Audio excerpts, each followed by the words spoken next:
এরশাদ সাহেব আসলেন, 3.5 বছর দেশ চালাইলেন, তারপরে ক্ষমতাচ্যুত হলেন, জেলে গেলেন।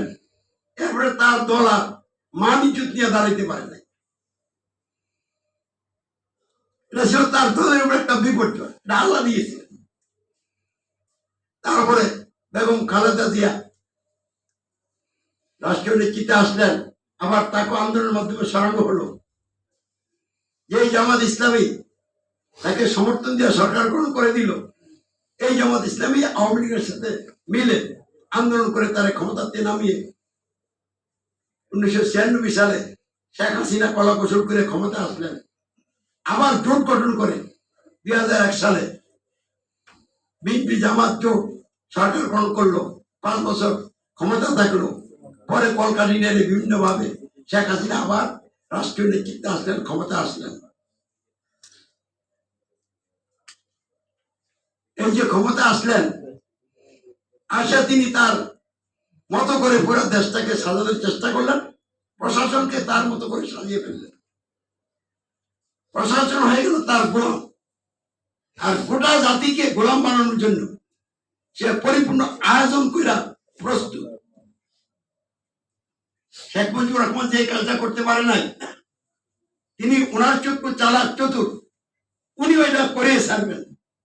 যখন এই পুরো আয়োজন করছেন, তখন আল্লাহ রাব্বুল আলামিন তার এই প্রায় 16 বছর যাবৎ কর্মকাণ্ডে অসন্তুষ্ট হইয়া এই ছাত্রদের একটা ইস্যুভিত্তিক আন্দোলনকে কেন্দ্র করে ক্ষমতাচ্যুত করে পলাইতে বাধ্য করে দিলেন, এবং তার দল বিপর্যয়ের মধ্যে পড়ে গেল।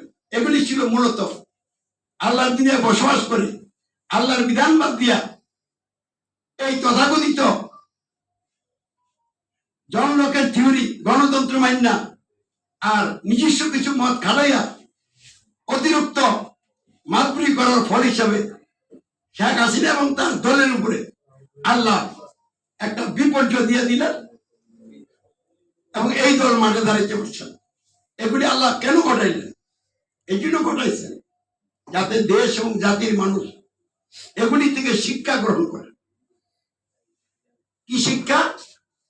যে আমরা বুঝতে পেরেছি, আমরা যে আল্লাহর সার্বভৌমত্ব বাদ দিয়া মানুষের সার্বভৌমত্ব, মিথ্যার সার্বভৌমত্ব গ্রহণ করছি, আল্লাহর কোরআন ভিত্তিক সংবিধান গ্রহণ করে ওই সংবিধান দিয়ে সমাজ রাষ্ট্রকর্ম পরিচালনার দায়িত্ব পালন করছি।